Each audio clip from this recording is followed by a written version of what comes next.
Hello friends, income tax के cases की series में आज जो केस हम लोग डिस्कस करेंगे उस केस का नाम है Pawan Khandur versus principal commissioner of income tax. ये case 100 ITR tribunal short note 47 पर रिपोर्ट हुआ। मैटर बेंगलुरु सी बेंच ने डिसाइड किया और इस केस का जजमेंट 17 नवंबर 2022 को आया।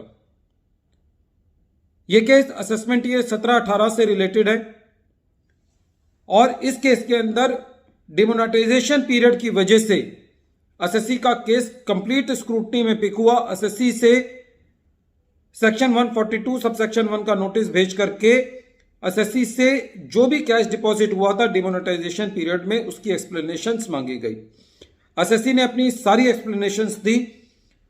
असेसिंग ऑफिसर एसएससी ने जो अपना क्लोजिंग कैश बैलेंस दिया था उससे कन्विंस नहीं था, जिसकी वजह से असेसिंग ऑफिसर ने करीबन 92,000 रुपए का एसएससी का एडिशन किया। एडिशन का अमाउंट जो है वो बड़ा नहीं था, लेकिन किस तरीके से हमारे फिस्कल लॉज में एसएससी को एक लिटिगेशन झेलनी पड़ सकती है, ये केस उस चीज का एक परफेक्ट एग्जांपल है। एसएससी का 92,000 का एडिशन हो गया। एसएससी जो है वो सीआईटी अपील में चला गया 92,000 रुपए के लिए। बाद में विवाद से विश्वास स्कीम आई तो एसएससी को लगा कि मुझे इतनी छोटी सी एडिशन के लिए वो डिस्प्यूट में नहीं जाना और एसएससी ने विवाद से विश्वास स्कीम में जाकर के जो 92,000 रुपए का टैक्स था उसको जमा कर दिया। In the meantime principal commissioner of income tax ने सेक्शन 263 पर रिवीजन प्रोसीडिंग्स जो है वो इनिशिएट की। जब एसएससी ने ये कहा कि ये रिवीजन प्रोसीडिंग्स तो सेम मैटर में है जिस मैटर में मेरा स्क्रूटनी के अंदर केस हुआ था और जिसके लिए मैं विवाद से विश्वास स्कीम में जा चुका हूं डिमोनेटाइजेशन में कैश जमा करने के पॉइंट पर, तो मेरा इस पर 263 नहीं किया जा सकता। लेकिन पीसीआईटी साहब का यह कहना था कि मैंने उस मैटर पर आपको रिवीजन नहीं किया।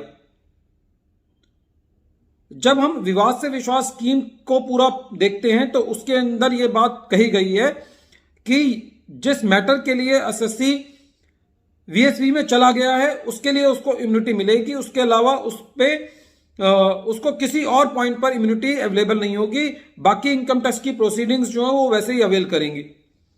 अब इस केस में जो खाली आईटीआईटी के सामने जो मुद्दा था वो ये मुद्दा था कि क्या प्रिंसिपल सीआईटी ने जो रिवीजन प्रोसीडिंग्स चालू की हैं वो उस मुद्दे पर हैं जिसके लिए एसएससी वीएसवी में चला गया, विवाद से विश्वास स्कीम में चला गया या नहीं।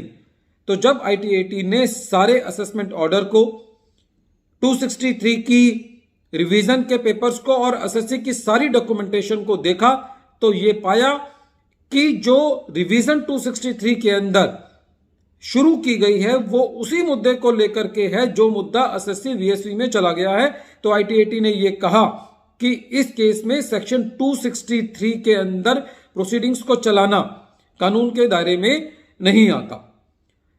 यदि हम इसको इस पॉइंट से देखें तब भी 263 की एप्लीकेबिलिटी नहीं बनती।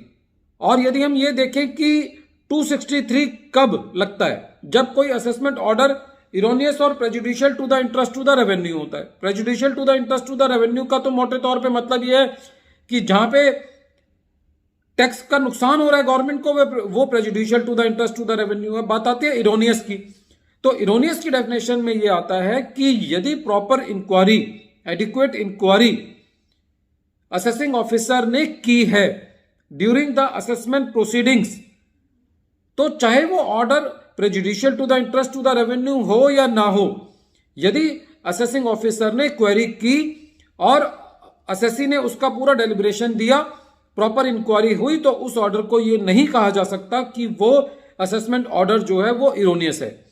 तो इस केस के अंदर एसएससी दोनों पॉइंट पर ठीक था।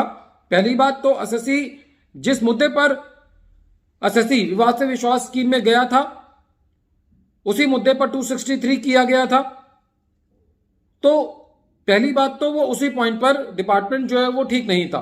और दूसरी बात पर जो एसएससी ने ये कहा कि मैंने अपने सारे दस्तावेज जो है इंक्वायरी के अकॉर्डिंगली दिए, क्योंकि जो मेन मुद्दा डिमोनेटाइजेशन का था वो कैश डिपॉजिट को था, उसके ऊपर एसएससी जो है वो पूरी अपनी बात कह चुका था, तो उस लिहाज से भी देखा जाए तो इस ऑर्डर को इरोनियस नहीं कहा जा सकता। वीडियो के अंत में एक बार फिर मैं केस का नाम रिपीट कर रहा हूं। केस का नाम है Pawan Khandur versus principal commissioner of income tax, और ये case 100 ITR tribunal short note 47 पर रिपोर्ट हुआ।